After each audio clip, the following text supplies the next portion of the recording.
News 18 की social media broadcast में आप सभी लोग का इस्तकबाल है। मैं हूं बिलाल बाली। आज हमारे साथ खास रुकन असेंबली रामबन अर्जुन सिंह राजू जी मौजूद है।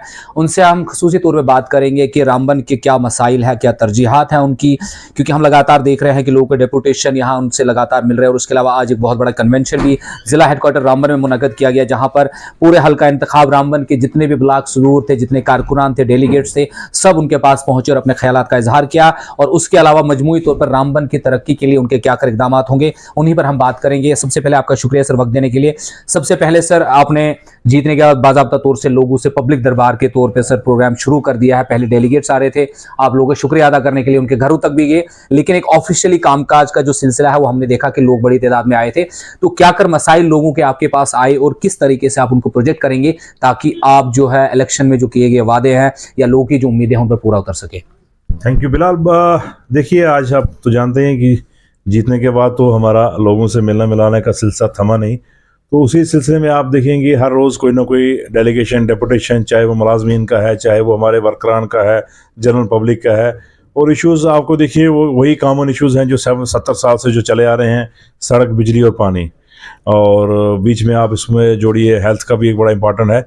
तो इन 4-5 मुद्दों पर जो है लोग हमसे मुलाकात करते आ रहे हैं और हमारा भी फोकस डे वन से जो है इसी पर है। और आज हाल फिलहाल में तो मेरा ये कहना है कि मैं रोड कनेक्टिविटी पर जो है मेरा जो इस वक्त जो सबसे ज़्यादा प्राइम फोकस है वो है रोड कनेक्टिविटी पे।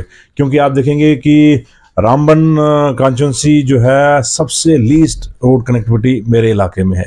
चाहे आप सराज में देखो, हमारा रामबन ब्लॉक में देखें, गांधरी ब्लॉक में भी देखिएगा, और पोगल जो हमारे साथ आया है उसमें भी आप देखिए कुछ हिस्सा तो उसमें रोड कनेक्टिविटी अच्छा है, लेकिन खासकर जो एसटी बेल्ट इलाका है वहाँ बिल्कुल रोड कनेक्टिविटी ज़ीरो है। तो हमारा फोकस है इस वक्त रोड कनेक्टिविटी। PMGSY 4 मेरा पोर्टल फोर्स खोला हुआ है और उसमें हमारा दिन रात हमारे मुलाजमीन उनके साथ मेरा coordination day to day basis पर हम उनसे रिपोर्ट लेते जा रहे हैं कि हर एक मेरा इलाका टच होना चाहिए। हर वो हैबिटेशन जहाँ 250+ सोल है और हर एक वो हैबिटेशन SC और ST की जहाँ 100+ सोल है, उसको हम रोड कनेक्टिविटी इन 5 सालों में मेरा पहुँचाने का मेरा लक्ष्य ही है। पहले ठीक है, रोड कनेक्टिविटी सर बहुत इंपॉर्टेंट पार्ट है, लेकिन सर जिला अस्पताल रामबन की हम बात करेंगे। हेल्थ सेक्टर जो है, जो आप पहले दिन से बात कर रहे हैं, डॉक्टरों की किल्लत पाई जा रही है, हमारे बच्चों का डॉक्टर नहीं है, फिजिशियन नहीं है, रेडियोलॉजिस्ट नहीं है, बड़ी सारी मतलब जो है। और इंफ्रास्ट्रक्चर सबसे बड़ा, जो हमारे दूर दराज इलाकों से लोग जो आते हैं हेल्थ केयर के लिए, यहाँ पे इंफ्रास्ट्रक्चर की कमी की वजह से उन्हें रेफर होना पड़ता है हर बार। तो जिला अस्पताल रामबन की बेहतरी के लिए और यहाँ पर स्टाफ और इंफ्रास्ट्रक्चर की डेवलपमेंट के लिए आपके क्या कर इकदाम होंगे? देखिए, आप हेल्थ स्ट्रक्चर की बात करेंगे और मेरा डिस्ट्रिक्ट हॉस्पिटल की बात करेंगे, इसको इन्होंने एक इतना इसमें मैस क्रिएट किया था पिछले, मैं बोलूँगा 15-20 सालों में ना, कि एक तो पहले ये ज़िला अस्पताल कहलाने के काबिल नहीं है। जहाँ इसकी लोकेशन है, इसको इन्होंने हेफाजत मैनर में इसकी इन्होंने वहाँ पर वो कंस्ट्रक्शन जो हुई है, जहाँ मर्जी आई कहीं क्वार्टर बना दिए, कहीं कोई प्लानिंग नहीं है इसमें। और इस तरीके का पैसों का सत्यानाश किया है इन्होंने। आप देखिए ट्रामा बिल्डिंग बनाई गई, करप्शन का अड्डा बना, वो बिल्डिंग बेकार है, कोई फंक्शन नहीं हो सकी। डिस्ट्रिक्ट हॉस्पिटल देखिएगा, कोई पता नहीं है कहाँ बनाना है, किस तरीके से बनाना है।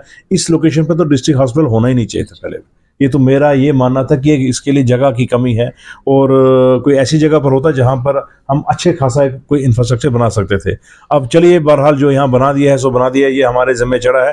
तो हमारी पूरी कोशिश रहेगी पहले तो इसका फिजिकल इंफ्रास्ट्रक्चर बनाने। देखिए, अब आप 10 सालों का जो है कोई टीचर डॉक्टरों की कोई इसमें अपॉइंटमेंट हुई नहीं है, कोई स्पेशलिस्ट हमारे पास इन्होंने कोई अपॉइंट किए नहीं है। आप रिसेंटली जो अपॉइंटमेंट हुई तो मैंने शुक्रिया अदा करता हूँ मैं हेल्थ मिनिस्टर का, कम से कम 6-7 डॉक्टर जो हैं मेरे इस असेंबली हल्के में उन्होंने दिए हैं। बाकी जो वो 2-2, 3-3 दे पाए, लेकिन हमारे साथ उनका एक कमिटमेंट था तो उन्होंने जो मैक्सिमम जो है करने की कोशिश की। पटनी में दिया, चंद्रकोट में दिया, आपका सीनापति है, आलमबास में है, तो कई सारी जगहों पर कम से कम चलिए एक डॉक्टर आप बहुत ज्वाइनिंग कब करेंगे वो भी हम इंश्योर कराएंगे। तो इस अस्पताल में जो है एक लॉन्ग टर्म प्लान के तहत ही इसमें कुछ किया जा सकता है। आप बोलेंगे कॉस्मेटिक मैं इसमें कोई सर्जरी कर दूं, कोई एक आध डॉक्टर आने से इसकी हालात सुधर नहीं सकती है, क्योंकि इसमें एक तो फंड्स का इशू है, आपके क्वार्टर्स नहीं बने हैं, कई सारी मशीनें जो हैं डिफंक्ट हैं। आप OT देखिएगा मेरा, वहाँ डॉक्टर किस तरीके से वो काम कर रहे हैं, मैं तो सलूट करता हूँ उनको, डॉक्टरों को। तो कैसे काम होता है, एक बड़ा लंबा प्लान इसमें जनाब लगेगा, तो तब जाके कहीं ये भी पटरी पर आएगा। प्रायोरिटीज में है आपकी सर? देखिए इंशाल्लाह प्रायोरिटी तो ये हमारी फर्स्ट रहेगी ना, health, education and road connectivity, यही 3 मेरी प्रायोरिटी है और इन्हीं पर हमें काम एजुकेशन की बात करेंगे सर, जिला रामबन सर पूरे जम्मू कश्मीर में सबसे लोवेस्ट रैंक पे है एजुकेशनल सेक्टर में सर, तो क्या है आपके पास विजन? हमने कैंपेन के दौरान भी आपसे सुना आपकी जुबान से कि आपका कमिटमेंट था कि एजुकेशन को बेहतर करना, तभी हम ऑलराउंड डेवलपमेंट की बात करेंगे। तो क्या है प्राइम ऑब्जेक्टिव्स जिन पर आप काम करेंगे और हम उम्मीद करेंगे कि आने वाले दिनों में हमारा जो महकमा तालीम है वो अच्छे से काम करे, टीचर्स काम करे और जो समाज का जो एजुकेशन का जो रेशियो है वो बढ़ सके? देखिए, उसमें भी मैं डिफरेंट स्टेक होल्डर्स जो हैं, जिसमें मेरे टीचर्स हैं, मेरे उनसे भी बातचीत हुई है। मेरा जो एडमिनिस्ट्रेशन लेवल है, ZEO है, आपका CEO है, उनसे भी मेरी बातचीत हुई है। हम पहले फोकस करेंगे प्राइमरी एजुकेशन पे, क्योंकि प्राइमरी एजुकेशन ही जो बुनियाद होता है। बेस अगर बच्चे का नहीं बना तो आप वो मिडिल में या हायर में जाके वो बिल्कुल फ्लॉप हो जाएगा। तो मेरा फोकस ये है, और मैं अपने जितने भी RT जो मेरे टीचर्स हैं उनको भी मैं कॉपरेशन भी चाहूँगा और उनसे भी ये भी इंश्योर कराऊंगा कि आप प्राइमरी एजुकेशन पे थोड़ा सा ध्यान दीजिए। हम इसमें पेरेंट्स को भी इन्वॉल्व करेंगे, क्योंकि कहीं ना कहीं पेरेंट्स का भी इसमें रोल एक बनता है। अगर वो बिल्कुल बच्चे को छोड़ देंगे और सिर्फ टीचर तक ही रखेंगे, मेथड रखेंगे, तो वो बच्चा चल नहीं पाएगा। तो प्राइमरी एजुकेशन पर हम फोकस करेंगे। कुछ नई स्मार्ट क्लासेस का मैं सोच रहा हूँ कि नेक्स्ट ईयर से जो हम कुछ स्मार्ट क्लासेस डेवलप कर सकें। कुछ इसमें जो है नए इस तरह के NGOs जो हैं वो काफ़ी जो है बाहर के जो लोग हैं उसमें फंडिंग करा के जो है CSR कहता है। मेरी अभी तक कंपनी वालों से ये बातचीत चल रही कि आपसे हमें कुछ नहीं, आप CSR के जरिए कुछ हमारे स्कूलों को आप अडॉप्ट कीजिए। तो हम इसमें काम बिल्कुल लगा है जंगी सतह पर, और कोशिश करेंगे कि प्राइमरी लेवल का जो मेरा एजुकेशन है वो उसका अगर ढांचा सुदृढ़ हो जाए, फिर जो है मिडिल और देन अपग्रेडेशन हाई स्कूल और हाई सेकेंडरी पर देखा जाए। मैं सर कॉलेज की भी बात करूंगा। यहाँ पर आपके हल्के इंतखाब में 2 कॉलेज पढ़ते हैं इस वक्त जो immediate sir, degree college Batot sir, building नहीं है, एक मिडिल स्कूल में वो चल रहा है। उसके बाद डिग्री कॉलेज रामबन की बात करेंगे, अभी तक हॉस्टल नहीं बना है, मैदान खेलने का नहीं है, इतनी कंजेस्टेड का वहाँ वो पानी पीने का पानी तक बच्चों को नहीं मिल पाता है। और सबसे बड़ी बात है कॉमर्स हमारे पास स्ट्रीम डिस्ट्रिक्ट रामबन में नहीं है, क्योंकि ज़माना कॉमर्स का है, इस चीज़ का है। तो इन चीज़ों को आप हायर एजुकेशन से कैसे उठाएंगे और किस तरह काम करेंगे? देखिए, मेरे पास कॉलेज 2 नहीं है, बल्कि 3 हैं। मेरे पास बटोत में भी रेंटेड बिल्डिंग में चल रहा है अभी, आपका क्या कहते हैं उखराल भी वहीं वो अभी स्कूल में चल रहा है। तो रामबन में भी जो बिल्डिंग बनी है, लेकिन अभी तक लिटिगेशन में फंसा हुआ है। वही मैंने कहा ना, हर जगह इस तरीके से लोगों ने प्लान बनाए। मेरे जो हाकिम थे, जो हमारे एडमिनिस्ट्रेटर थे, आप करोल में देखिए कि अभी तक डिस्प्यूट है। कहाँ उस जंगल में जाके उन्होंने बिल्डिंग ज़मीनें तो ली, लेकिन डिस्प्यूटेड लैंड, तो आज तक वो अभी तक सॉल्व नहीं हो पाई। वहाँ पर हॉस्टल नहीं बन पाया। तो किस तरीके से हम काम कर सकें? और ठीक है आपने, हम एक तो उखड़ाल और आपका बटोत का जो है वो प्रायोरिटी पर रखेंगे ताकि इनकी बिल्डिंग बन सके खास। और इसके साथ साथ जो ट्रेडिशनल कोर्सेज के साथ जो है, देखिए आज ज़माना थोड़ा सा बदल रहा है। हम जो मेरा ITI था उस पर फोकस रखा जाएगा, और मेरा जो आपका पॉलिटेक्निक जो उमर साहब के देन थी, हमारी 18 पॉलिटेक्निक उन्होंने दिए थे, वो भी बिल्कुल हालात उसकी ठीक नहीं है। तो टेक्निकल एजुकेशन पर थोड़ा सा हमने जोर देंगे ताकि वोकेशनल ट्रेनिंग बच्चों को दी जा सके। और जितने ये जो लिखिए आज हमारे पास डे टू डे लोग आ रहे हैं कि जनाब हमें हाईवे पे काम दिलाइए, फलानी जगह काम दिलाइए, but they are not trained. B.Ed वाला हाईवे में क्या काम कीजिएगा, MA वाला हाईवे में या कंस्ट्रक्शन कंपनी में काम क्या कर पाएगा, किसी प्रोजेक्ट में वो ट्रेडिशनल कोर्स वाला नहीं कर पाएगा ना काम। उसके लिए टेक्निकल नॉलेज बड़ा जरूरी है। लोगों ने भुला दिया इस ITI को। हम कहते हैं उसकी आप ITI में जाइए, ट्रेन हो जाइए, चाहे फोरमैन है, वेल्डर है, टेक्नीशियन, किसी भी फील्ड में टेक्निकल नॉलेज का इस वक्त ज़माना है। तो उन पर ज़रा हम कहते हैं, पेरेंट्स से भी कह रहे हैं और बच्चों को भी कहते हैं कि आप ज़रा टेक्निकल वाली साइड इनका थोड़ा ध्यान लाइए। ट्रेडिशनल कोर्सेज तो ठीक हैं, लेकिन उसका आज आस्ता आस्ता वक्त अब थोड़ा सा उनका जो शीन है वो कम हो रहा है। तो टेक्नोलॉजी का वक्त है, तो टेक्नोलॉजी जिस तरीके से के साथ हम चलेंगे तभी हमें फ़ायदा भी मिलेगा। सर जिला रामबन अब कंक्लूड करेंगे सर, हमें आपके टाइम कीमती है। रामबन में सिर्फ सफाई का कूड़ादान बन गया है, हर सेकेंडरी के सामने है, मिडिल स्कूल के सामने है, और सवाल यही है कि खाकरूब जो है हमारे वो प्रोटेस्ट पे है कि उनकी मुस्तकली का मसला है, और आपकी इनसे बात भी हुई है।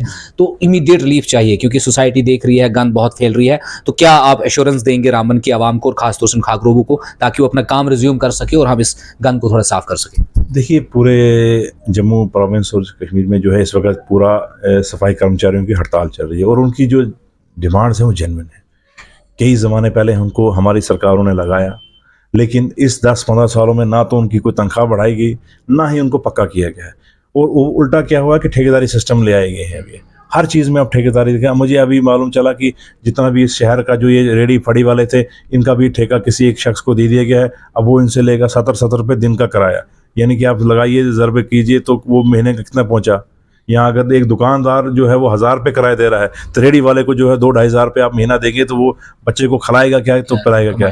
तो ये इस तरीके का इन्होंने निज़ाम पूरा प्राइवेटाइज करने का जो एक सिस्टम बना था, उस पर हम थोड़ा सा चेक लगाएंगे ताकि एक गरीब को मिल सके। और सफाई कर्मचारियों की जहाँ तक आपने बात की, इनके साथ हम खड़े हैं।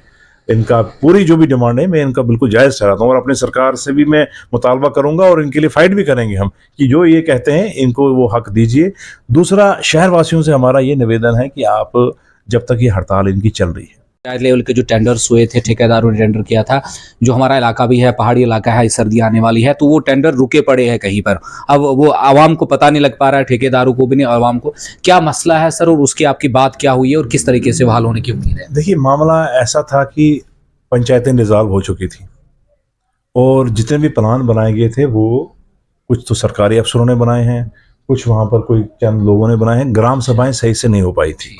किसी ने, आप देखें, आप उनकी प्लानों की अगर फहरिस्त निकालेंगे तो किसी के घर में टंकी, किसी के घर में फलां के अपने साथी के बाथरूम, कहीं कुछ, तो किसी भी तरीके का ऐसा प्लान कहीं मैंने नज़र नहीं आया मुझे जिससे कुछ चंद 4 लोगों को फ़ायदा मिले। आप प्लान बना रहे हैं, सरकारी पैसा है, आप एसेट क्रिएट कीजिए ना। आप क्या ये डंगे और इसमें टैंकियों के पीछे पड़े हैं, और अब 70 साल से हम इस डंगे के पीछे पड़े रहेंगे। लेकिन बहरहाल वो अभी वक्त उस तरीके का नहीं है, प्लान को हम री एग्जामिन नहीं कर पाएंगे हम सारा का सारा। मेरी बातचीत डायरेक्टर जनरल जो फाइनेंस है उससे भी हुई, शायद मंडे तक जो है हमें कुछ ना कुछ गुड न्यूज़ मिलना आ जाएगी। उनका ये कहना था कि सरकार नहीं आई है तो सरकार का क्या रुख रहेगा, क्या इसी प्लान को वेट करना है या कोई इसमें कोई तरमीम लानी है। लेकिन मुझे लगता है ये हायर अप तक ये बातें अब शायद सेटल आउट हो चुकी हैं, तो जल्द ही जो है हम, अब वो जो गरीब ठेकेदार है हम उसके भी हमें रोजी रोटी का ख्याल रखना है। तो मुझे लगता है मंडे ट्यूसडे तक आपको कोई इसमें वे आउट निकल आएगा। तो इसमें चलाना है, शोर शराबा चलने की ज़्यादा ज़रूरत नहीं होनी चाहिए। अगर 10 दिन अगर डिले भी हो गया तो कोई आफत नहीं पड़ी, हम उनका काम तो हो जाएगा, उसमें क्या मसला है। ठीक है। असेंबली में भी सर हमने पिछले सेशन में देखा बहुत शोर शराबा हुआ, जो आवाम की अपेक्षाएं थी, चलो वो कुछ हद तक एक सियासी तौर पर देखेंगे, लेकिन आने वाला दिन सर जो है वो बहुत इंपॉर्टेंट है। बजट सेशन है हमारा जम्मू कश्मीर असेंबली का, तो आप रामबन के लिए मैक्सिमम बजट को लाने के लिए और यहाँ की मजमूई तरक्की के लिए आपके जहन में क्या प्लानिंग है सर? देखिए, बजट में आपका कई सारी चीज़ें, जहाँ असेंबली में सबसे इम्पोर्टेंट सेशन बजट सेशन होता है, जिसमें आपका पूरे साल का जो है वो खाका तैयार किया जाता है, कहाँ किस सेक्टर में कितना पैसा लगना है। और हमारी तो यही उम्मीद रहेगी और मेरी पूरी कोशिश भी रहेगी कि जितना हो सके मैं रामबन के लिए ला सकूं, चाहे वो एजुकेशन सेक्टर में, आपका रोड इंफ्रास्ट्रक्चर के सेक्टर में, या आपका हेल्थ सेक्टर में, जितना हम कोशिश कर सकेंगे अपनी सरकार से और अपने रिसोर्सेज का इस्तेमाल करते हुए, जितना भी हम यहाँ खजाने का रुख जो है रामबन की तरफ मोड़ेंगे, तो ताकि यहाँ की जनता को कुछ राहत मिलेगी। उम्मीद यही है कि अच्छा ही होगा। अच्छा होगा।